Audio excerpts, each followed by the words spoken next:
अन्न, वस्त्र आणि निवारा या मानवाच्या मूलभूत गरजा आहेत.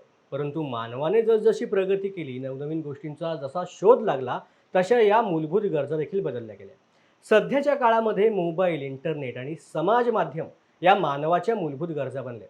कारण एक मिनिट सुद्धा अगदी सकाळी उठल्यापासून रात्री झोपेपर्यंत माणूस या गोष्टींशिवाय राहू शकत नाही.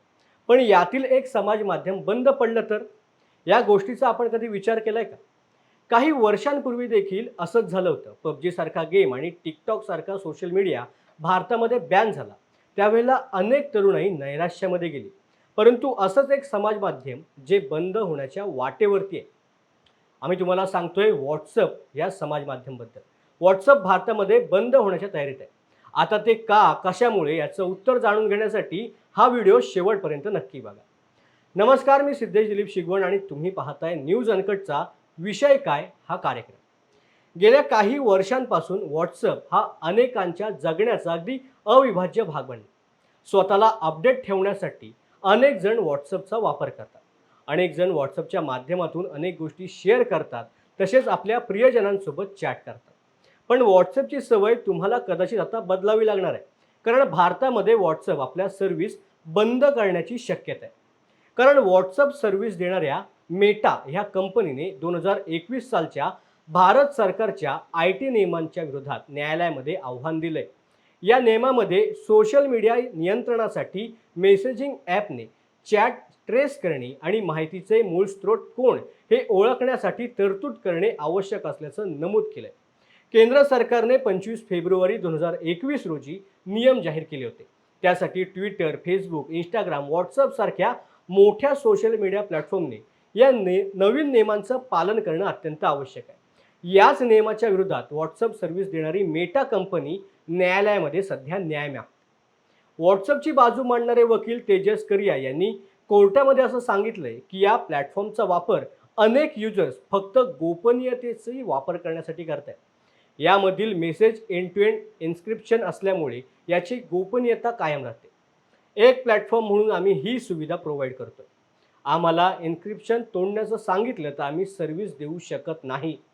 आता ज्या फीचरमुळे एवढं सगळं रामायण होतंय त्या एंड टू एंड एन्क्रिप्शन फीचरबद्दल थोडं जाणून घेऊया. एंड टू एंड एन्क्रिप्शन ही एक कार्यप्रणाली आहे ज्यामध्ये संदेश पाठवणारा आणि संदेश प्राप्तकर्ता वगळता कोणीही सामील नसतं.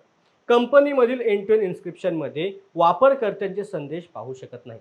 अगदी सोप्या भाषेत सांगायचं झालं तर समजा तुम्ही एखाद्या व्यक्तीला मेसेज पाठवला तर तो काय मेसेज आहे हे तुम्हाला आणि त्याच व्यक्तीला, म्हणजे ज्या व्यक्तीला आपण मेसेज पाठवलाय त्याच व्यक्तीला फक्त माहीत असणार. यासाठी तिसरी व्यक्ती कोणीही हा मेसेज पाहू शकत नाही. आता सरकार याच गोष्टीला विरोध करतंय. ते का विरोध करतंय ते जाणून घेऊया. केंद्र सरकारचे वकील कीर्तिमान सिंग यांनी बाजू मांडताना असं सांगितलंय की माहिती तंत्रज्ञान कायद्यामधील नियम हा आवश्यक आहे. कारण आपत्तीजनक मजकूर, धार्मिक तेढ वाढवणारा कंटेंट सोशल मीडिया प्लॅटफॉर्मवरती पसरवला जातो आणि अशा चुकीच्या माहितीमुळे देशामध्ये दंगली, वादविवाद होत असतात आणि देशामध्ये एक प्रकारची अशांतता निर्माण होते. अशा वेळेला IT नियमांची गरज असते. या नियमामुळे चुकीचा संदेश देणाऱ्या मेसेज कोणी पाठवला आहे हे समजू शकेल आणि त्यावरती लगेच कारवाई सहज सोपं आहे.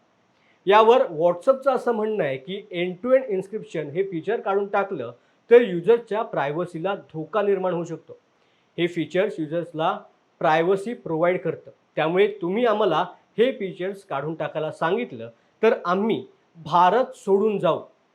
याच मेटा कंपनीच्या युक्तिवादानंतर उच्च न्यायालयाच्या खंडपीठाने त्यांना काही प्रश्न विचारले. त्यामधील एक महत्त्वाचा प्रश्न हा होता की या प्रकारचा कायदा जगामध्ये कुठे आहे का? अन्य देशांमध्ये हा प्रश्न उपस्थित झालाय का? दक्षिण अमेरिकेसह जगामधील अन्य देशांनी तुम्हाला ही माहिती मागितली आहे का? असे प्रश्न खंडपीठाने विचारले. यावरती वकील करिया यांनी उत्तर देताना सांगितलंय की नाही, या प्रकारचा कोणताही नियम नाहीये. त्यामुळे आता या पुढची सुनावणी ही ऑगस्ट महिन्यात होणार आहे. त्यामुळे न्यायालयामध्ये काय निकाल लागतोय याकडे सर्वांचं लक्ष लागून राहिलं. जर निकाल सरकारच्या बाजूने लागला तर येणाऱ्या काही दिवसात व्हॉट्सअप भारताला हॅलो करतंय की बाय बाय करतंय हेच लवकरच समजेल. त्यामुळे आपण सर्वांनी व्हॉट्सअप वापरायची सवय आता कमी करायला हवी.